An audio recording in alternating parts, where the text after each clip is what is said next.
Donc maintenant, on va prendre le cas de la fonction de production toujours de type Cobb-Douglas, mais cette fois-ci, on va se placer sur du court terme. C'est-à-dire que le capital est considéré comme une constante. Le capital est constant à court terme. Et donc c'est pour ça qu'on a mis K-bar. Voilà. Donc cette fois-ci, ce qu'on va chercher, donc, encore une fois, hein, c'est les demandes de facteurs. Donc là, la demande de facteurs, elle va être faite uniquement pour le travail, et pour résoudre le problème du producteur, eh bien, on cherche toujours à minimiser les coûts sous la contrainte d'un niveau de production. Donc c'est toujours le même problème. Donc on minimise R K bar plus WL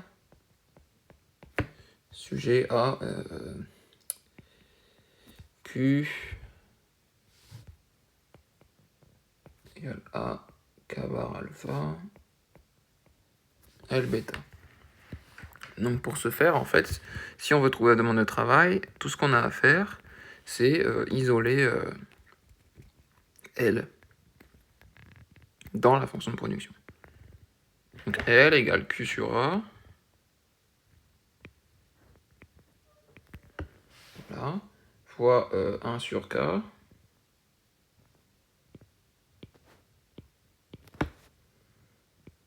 la puissance alpha. Donc ça c'est L bêta.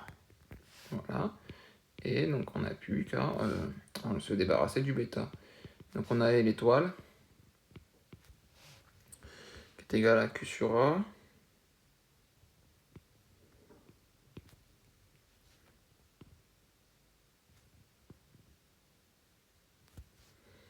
À la puissance 1 sur bêta. Fois K à la puissance, donc le moins alpha sur bêta. Voilà. Donc ça c'est notre L étoile.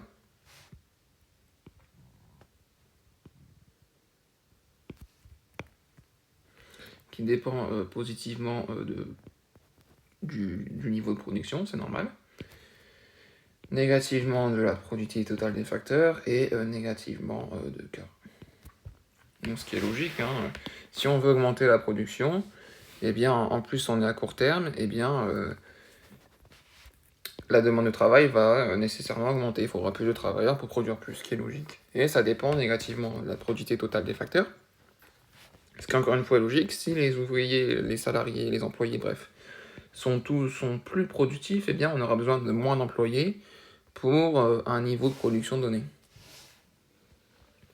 Et ensuite c'est pareil pour le capital, hein, si le capital est présent dans une proportion plus importante, donc pour la production, eh bien on aura moins de travail. Ça dépend du type d'entreprise en fait.